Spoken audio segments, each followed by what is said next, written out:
찬송가 91장입니다. 찬송가 91장. 슬픈 마음 있는 사람 예수 이름 믿으면 영원토록 변함없는 기쁜 마음 얻으리. 예수의 이름은 세상의 소망이요, 예수의 이름은 전국의 기쁨일세. 거룩하신 주의 이름 너의 방패 삼으라.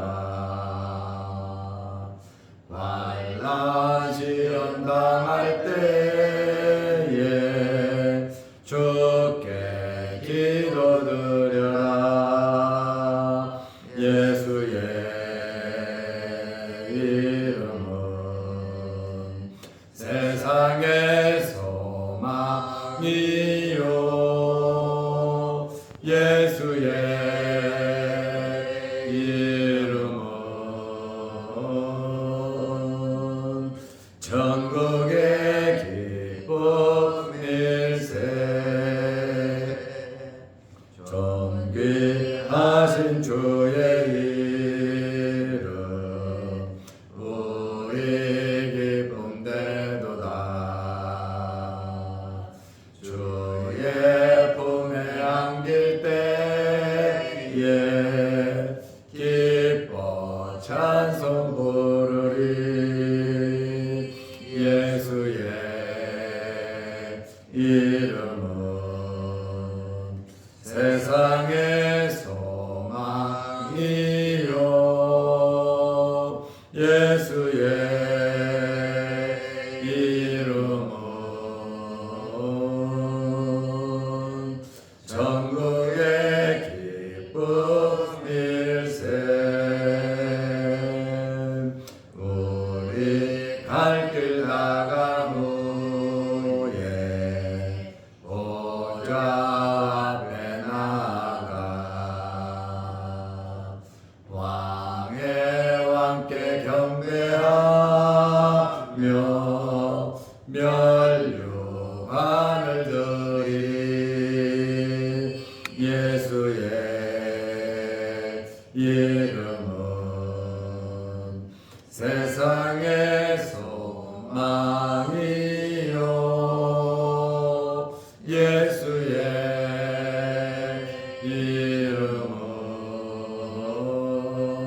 이름은 전국의 기쁨일세.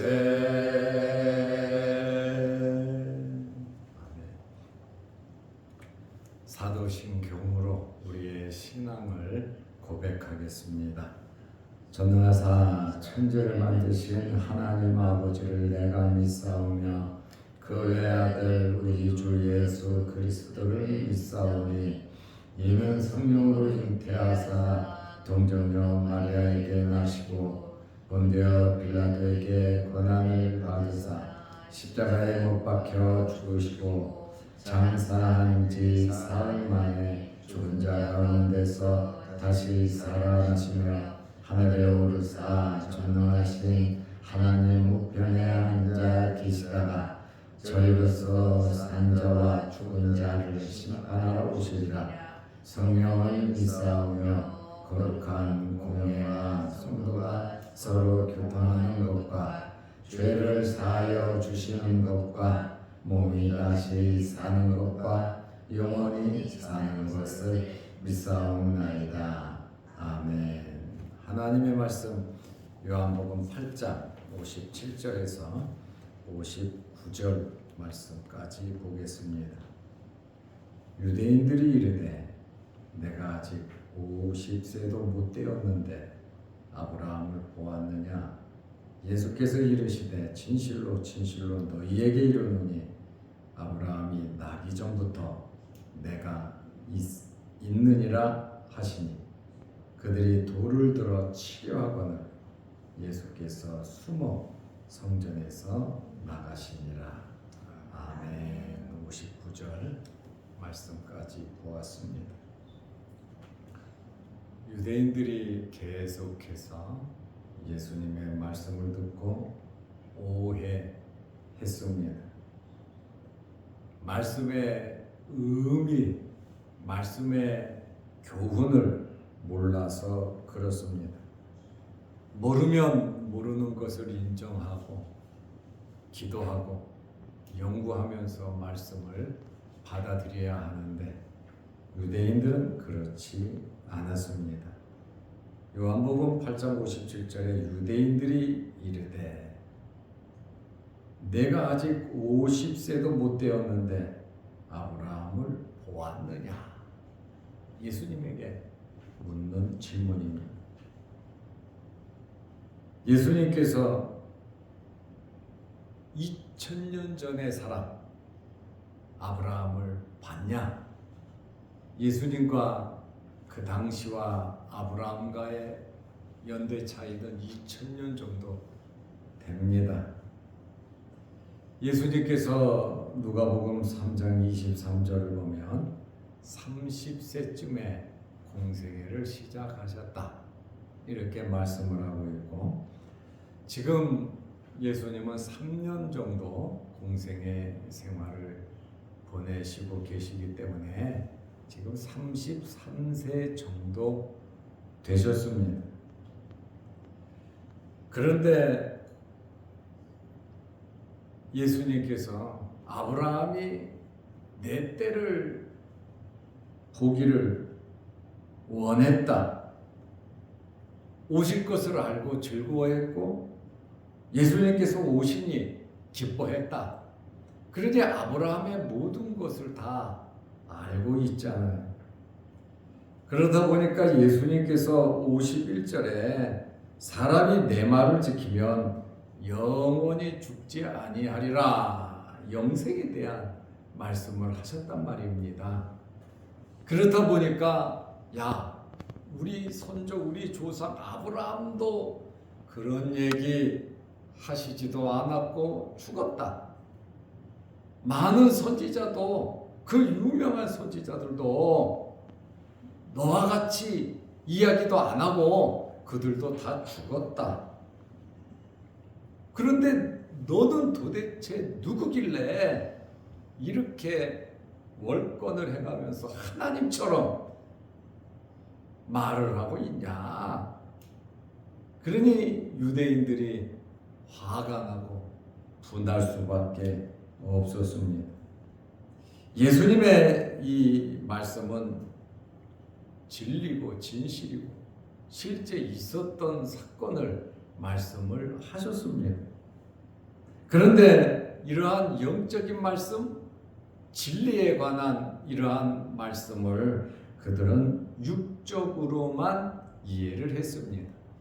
자기들의 생각과 현재 환경에서만 생각을 했단 말입니다. 그래서 우리는 말씀 진리를 그대로 아멘으로 받아들이는 것은 대단한 복인 것입니다. 말씀을 의심하지 않고 그저 말씀 그대로 받아들인다는 것은 정말 얼마나 큰 은혜인지 모릅니다. 의심 없이 순수하게 이 말씀을 받아들인다는 것은 정말 하나님께서 우리에게 주신 귀한 복임을 우리는 알 수 있습니다. 예수님께서 이제 더 나아가십니다. 자신이 언제부터 있었는지 이 사람들이 묻잖아요. 아브라함을 보았냐? 너 50세도 안 됐는데 2000년 전에 아브라함을 봤냐? 하고 물으니까 예수님께서 58절에 말씀하십니다. 예수께서 이르시되 진실로 진실로 너희에게 이르노니 아브라함이 나기 전부터 내가 있느니라. 아브라함이 태어나기 전부터 예수님께서 있었다. 이렇게 말씀을 하셨습니다. 정말 유대인들에게는 엄청난 충격적인 말씀이었어요. 30대 젊은 청년이 2000년 전에 아브라함이 태어나기 전부터 내가 있었다. 그러면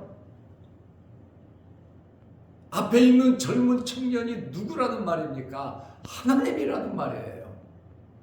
아브라함이 있기 전부터 나는 있었다. 그런데 이 사실을 어떻게 이론으로 받아들일 수가 있었겠습니까? 예수님은 진실을 말씀하셨고 사실을 말씀하셨어요. 그런데 뭐 믿어지지 않고 믿지 않는 것은 그거 어떻게 할 수 없잖아요. 믿지 않는 것을 어떻게 믿게 하고 믿어지지 않는 것을 어떻게 믿을 수 있도록 우리가 만들 수 있겠습니까? 개인적인 생각으로 자신의 생각으로 가득 차 있으니까 이 말씀을 받아들일 수가 없는 것입니다. 예수님의 선제성 태초에 말씀이 계시니라 요한복음 1장 1절에 시작하잖아요. 이 말씀이 하나님과 함께 계셨으니 그는 곧 하나님이시라. 예수님은 말씀이신데 태초부터 계셨고 하나님과 함께 계셨고 그분은 하나님이시다. 그러니 예수님께서 아브라함보다 늦게 태어난 그 자손이라면 어떻게 메시아가 되고 어떻게 구주가 될 수 있겠습니까? 불가능한 이야기입니다. 메시아가 되려면 신성이 있어야 되고 사람이어야 되는데 아브라함의 피를 이어받았다면 예수님도 죄가 있단 말입니다. 그러면 구원 사역을 할 수가 없어요. 그래서 말씀이 육신이 되어 이 땅에 오신 거 아닙니까? 이것은 이론으로 설명할 수 없는 신비입니다. 신비. 놀라운 신비. 또 하나님 나라에 있었던 일을 이야기하잖아요. 예수님께서 오실 것을 말씀하시니까 아브라함이 즐거워했다 그러잖아요. 얼마나 신비로운 이야기예요. 그런데 예수님께서 오시니까 보고서 기뻐했다 그러잖아요. 아브라함이 죽었습니까? 아브라함이 육신은 죽었지만 그의 영혼은 지금 하나님 나라에 살아있다 말입니다. 부자와 나사로 이야기에서 부자가 아버지 아브라함이 하고 부르지 아브라함이 말을 하고 대답을 하잖아요. 변화산상에서 엘리야가 나타나고 모세가 나타나고 그들이 죽었으면 소멸돼서 없다면 그들이 어떻게 나타날 수 있겠습니까? 육체는 죽었지만 그의 영혼은 하나님 앞에 살아있다. 지금도 살아있다 그 말입니다.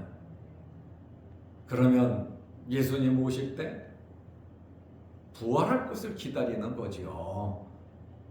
그러니까 오늘 이 말씀을 보면 예수님의 선지성 하나님 나라에 계셨다.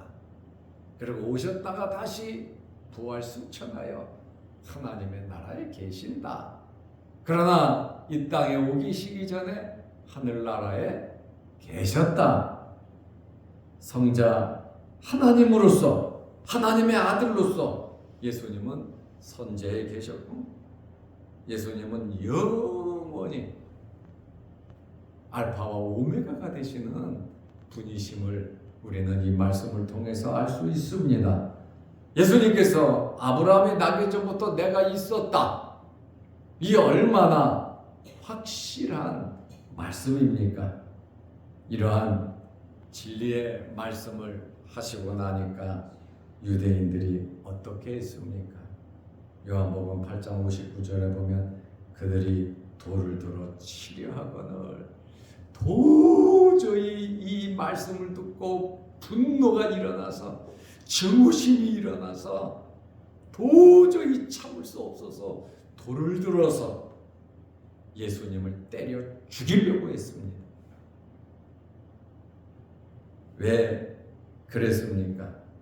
예수님의 말씀을 신성모독, 하나님에 대한 모독으로 그들은 받아들였습니다.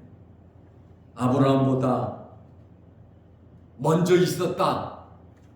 그러면 누굽니까? 하나님 아닙니까? 그렇다 보니까 예수께서 자신을 하나님이라고 선언을 하시니까 이 사람들이 신성모독죄를 범했으므로 돌을 들어 예수님을 치려 하거늘 죽이려고 했다 그 말. 예수님께서 돌에 맞아 죽어야 되겠습니까? 하나님의 거룩한 뜻을 이루셔야 하기 때문에 숨어 성전에서 나가시니라. 숨어서 은밀하게 예수님께서 나가셨다 이렇게 표현을 하고 있습니다. 당시에 성전이 공사 중이었습니다.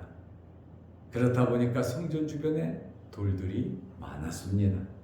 그렇다 보니까 쉽게 돌을 구해서 예수님을 치려 했고 예수님은 숨어 성전을 나가셨다. 여기 숨어라고 하는 이 단어가 에크리베라는 단어인데 이 말씀은 하나님께서 그 아들을 보호하셨다라고 하는 의미가 강하게 나타난단 말이죠. 그 공식적인 공개적인 자리에서 이들이 돌을 들어서 쳐 죽이려고 할 때 숨었다. 숨을 수 있도록 피할 수 있도록 하나님께서 예수님을 보호해 주셨다. 그 말씀입니다. 공개적인 장소 아닙니까? 예수님의 말씀을 그 앞에서 지금 듣고 있지 않았습니까? 그 자리에서 돌을 들어서 예수님을 죽이려고 할 때 예수님께서 숨어서 피할 수 있게 된 것은 하나님의 돌보심이었다. 이렇게 말씀드릴 수 있습니다. 또한 예수님께서 숨어서 피하실 것은 한번 부닥치실 수도 있죠. 그들과 싸워서 지실 이유가 없잖아요. 그러나 메시아로서 이 땅에 오셔서 내 목숨 살리려고 기적을 베푸시면서 그렇게 주님은 안 사셨거든요. 피하셨잖아요. 유대에서 피하니까 갈릴리 지역으로 피해 가셨잖아요. 그리고 죽으실 줄 알면서도 수상절이 되니까 중간쯤에 예루살렘 성전으로 올라가셔서 말씀을 가르치셨잖아요. 그리고 또 왔다 갔다 하시면서 계속 말씀을 전하고 계시잖아요. 아직 때가 되지 않았다. 예수님은 그 때를 바라보면서 사신 것을 우리는 잘 알 수 있습니다. 우리도 때가 있지 않겠습니까? 이 세상을 떠날 때가 있습니다. 그리고 하나님의 나라에 들어갈 때가 있습니다. 그리고 다시 부활할 때가 있습니다. 그러나 이 세상에서 죽을 때 이제 인생의 내리막길을 우리는 살아가고 있습니다. 이 내리막길을 살아가면서 누구를 본받고 살아야 되겠는가? 예수님을 본받으면서 살아가시기를 바랍니다. 누구도 예수님 편에 서서 주장하고 함께하고 함께 죽으려고 하는 사람 없었어요. 그렇지만 예수님께서는 오직 아버지의 뜻을 이루기 위해서 죽기까지 아버지의 말씀에 순종합니다. 십자가를 바라보면서 겟세마네 동산에서 땀방울이 핏방울이 되도록 기도하시면서 내 마음이 심히 범민하여 고민하여 죽게 되었다. 이러한 마음을 가지시면서도 때가 되니까 예루살렘으로 올라가서 십자가를 지시잖아요. 우리는 물론 우리가 하고 싶은 일 하면서 살아야 되겠지요. 우리가 하고 싶은 일 하면서 살되 하나님의 뜻대로 하나님의 때를 이루어가면서 이 세상 살아있다는 것이 엄청난 기회이고 복인데 우리 살아있는 동안 하나님 기뻐하시는 일, 예수님을 닮아가는 일, 예수 그리스도로 만족하면서 살아가시기를 바랍니다.